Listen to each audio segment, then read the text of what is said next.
আসসালামু আলাইকুম। আজকে তামাদি আইন সম্পর্কে সংক্ষিপ্ত আলোচনা করব। তামাদি আইন 1908 সালের আইন।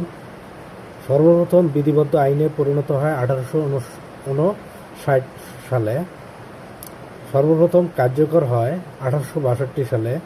বর্তমান আইনটি কার্যকর হয় 1909 সালের 1 জানুয়ারি। 1908 সালের 9 নং আইন। তামাদি আইনের মোট ধারা আছে 29টি।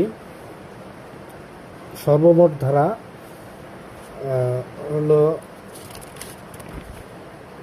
32টি। 3টি ধারা বাতিল হয়েছে, বর্তমান বলবৎ আছে 29টি। তামাদি আইনের মোট তফসিল 3টি। দ্বিতীয় ও তৃতীয় তফসিল বাতিল। তামাদি আইনের প্রকৃতি হলো এটি পদ্ধতিগত আইন বা প্রসিডিউরাল ল।